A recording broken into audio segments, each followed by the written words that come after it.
What do fresh Scottish salmon, life-saving vaccines, and your holiday flight have in common? They all funnel through Heathrow, the most expensive major airport in the world. Every passenger pays £25 just to use it. Not a tax for Britain, but money siphoned off by a company that is 100% foreign-owned. Heathrow isn't a national asset. It's a cash cow for sovereign wealth funds in Qatar, Saudi Arabia, China, Singapore, and Australia. These countries don't just own the gateway to Britain, they've got a chokehold on it. And on you. The contrast is staggering.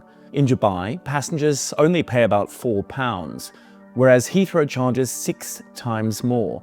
Not because it's any better, but because foreign owners know that they can squeeze travellers without consequence. And the reasons behind that monopoly aren't just sinister, they're engineered to keep the public trapped and the profits flowing. And that's the point. Heathrow isn't just expensive, it's engineered to be unavoidable.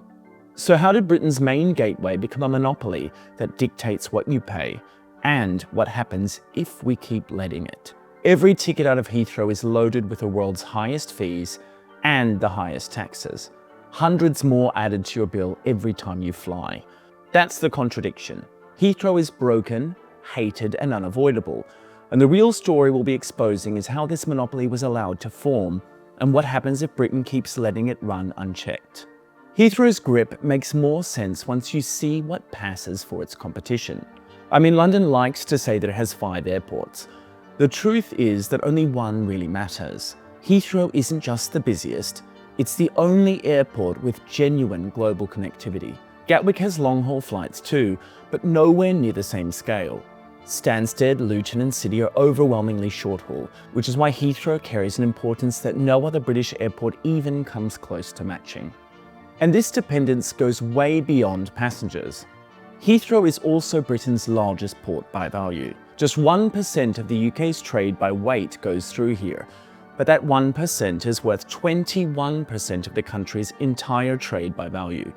The most expensive time-critical goods funnel through Heathrow: microchips, luxury perks, and nearly half of Britain's pharmaceutical imports, including life-saving vaccines. Heathrow isn't just an airport, it's the country's medicine cabinet and high-tech warehouse rolled into one. Take it out of the equation and Britain loses 1/5 of its economy overnight. That's not just some abstract number, that's your daily life. Yet Heathrow crams 85 million passengers a year into just 2 runways. That's 42 million per runway, nearly double what Paris or Frankfurt manage on 4. It isn't world-class efficiency, it's the country's biggest choke point, engineered to stay that way. The airport runs at about 99% of its legal flight cap, and it's been frozen at that cap since the late 1990s, while rivals like Frankfurt and Paris kept expanding with new runways. Planes are landing or taking off here almost every 45 seconds. Britain built its global gateway on infrastructure that would be considered underbuilt for a regional hub, let alone for the beating heart of an entire economy. Heathrow doesn't just employ people, it shapes the direction of Britain's economy. Yet for decades, governments have ducked the only real solution: more capacity. Heathrow has been capped at around 480,000 flights a year for 2 decades, while rivals like Frankfurt and Paris have the capacity to handle well over 700,000. That isn't resilience, it's risk. The fragility here is deliberate. The system depends on it, and risk on this scale becomes power. Heathrow's dominance isn't a luxury, it is leverage. And no airline benefits more than British Airways. For decades, it sold itself as the world's favorite airline, draping the Union Jack across runways from New York to Tokyo. But today, BA's real power isn't global glamour. It's the stranglehold it keeps at Heathrow. BA alone carries more passengers out of Heathrow each year than the next 3 UK airlines combined, and more than half of all of Heathrow flights take off under its banner. A level of dominance no other European hub allows a single airline. At Heathrow, a single daily slot can be worth tens of millions of pounds, and British Airways holds more than half of them. A slot is the right to take off or land at a set time, and BA cemented its dominance at Heathrow in 2012 when it bought BMI and absorbed its allocation, jumping to 52% control overnight. Virgin called it a stranglehold that would gut competition, and they were right. The rules make it worse. Airlines keep slots forever, as long as they use them 80% of the time. That's why during COVID, Heathrow saw nearly 15,000 ghost flights, jets taking off nearly empty, sometimes with fewer people on board than a football team, just to protect slots worth tens of millions. And when rivals tried to fight back, BA didn't just compete, it cheated. In the 1990s, it ran a covert dirty tricks campaign against Virgin Atlantic.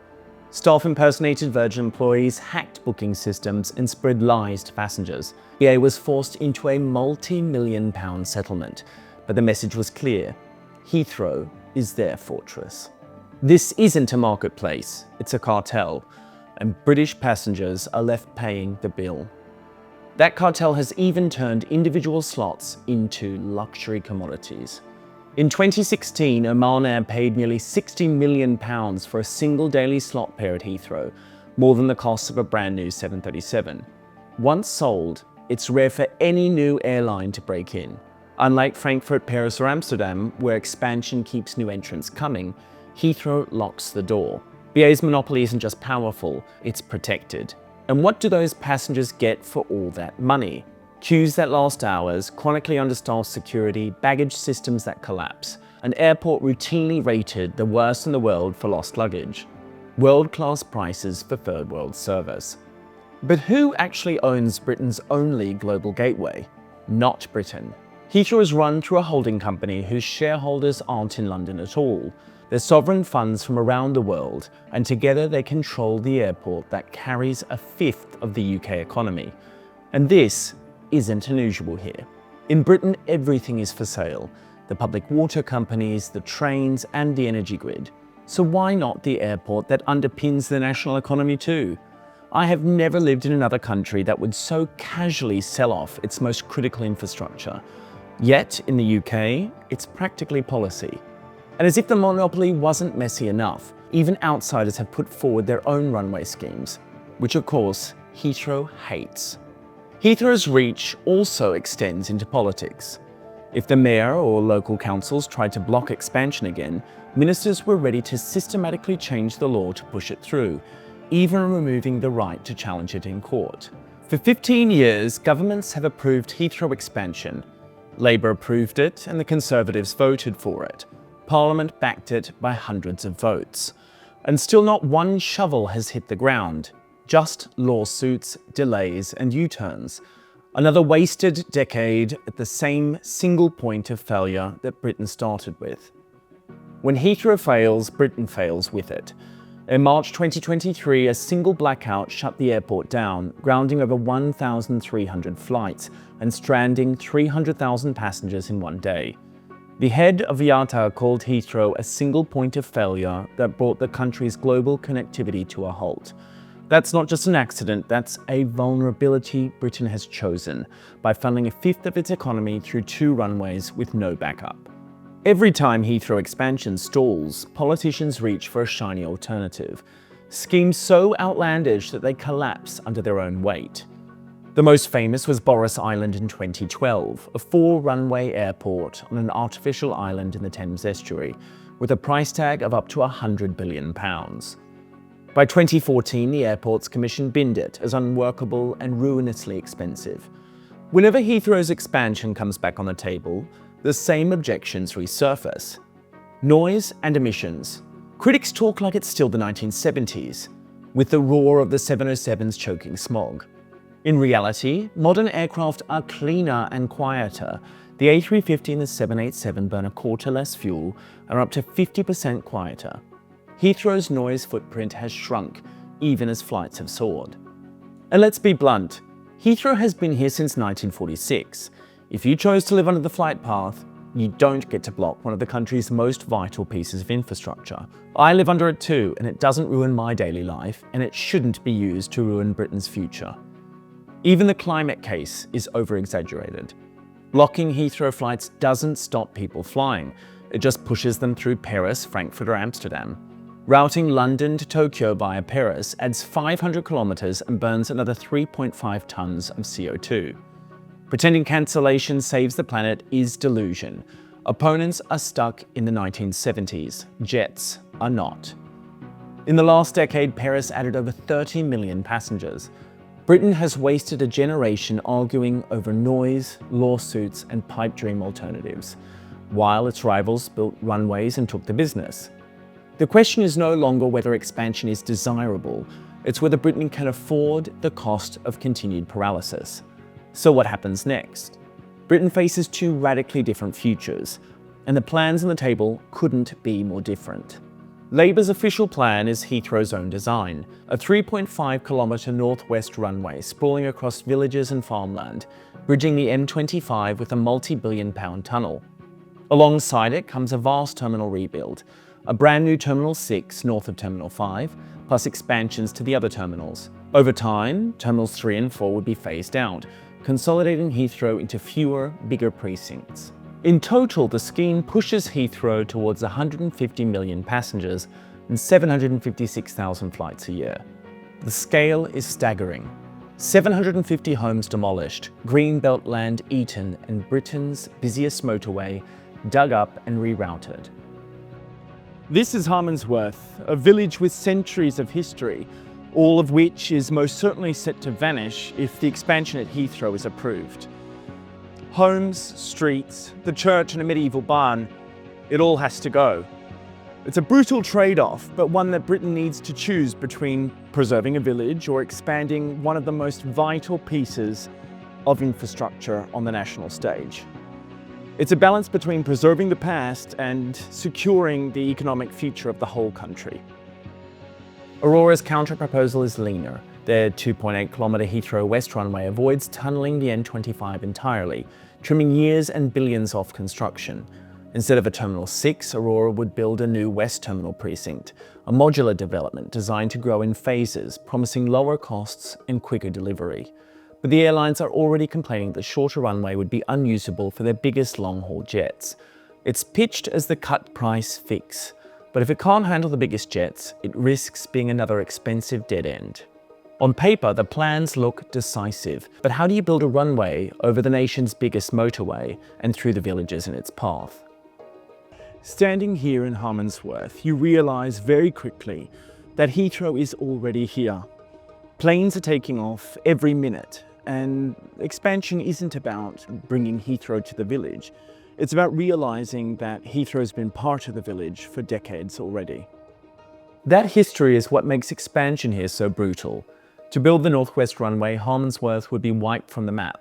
Over 750 homes compulsorily purchased, entire streets demolished, and centuries of community erased. And the M25 itself would be dug up, diverted, and buried in a tunnel under the new runway. It isn't just an engineering feat, it's years of disruption to freight, commuters, and the arteries that keep the capital moving. But here's the truth, painful or not, it's a no-brainer. Britain is so reliant on Heathrow that bulldozing a village is a smaller price than forfeiting £30 billion in lost trade, or walking away from the £187 billion boost expansion could deliver.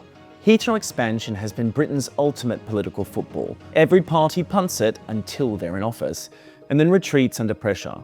London's Mayor Sadiq Khan has vowed to fight the third runway at every stage, calling it hugely detrimental to London's health and climate. In plain terms, Labour is ready to overrule its own mayor. But for once, Westminster looks willing to bulldoze the politics as well as the tarmac. For decades, passengers have paid the price of paralysis. The highest airport fees in the world, £500 surcharges on loyalty tickets, and a slot system that locks out competition. Expansion changes that equation. More runway space means more airlines, more routes, and more competition. That pressure forces fares down and gives travellers real choice, but only if the expansion is done right. For Britain, it would be a revolution. So, the country is now staring at two futures.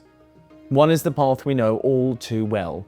No expansion, the monopoly entrenched, passenger charges doubled, and the public squeezed harder every year. Routes and investment drift to Paris, Frankfurt, Istanbul, and Dubai. More businesses choose to base themselves abroad. More young people look elsewhere for opportunity.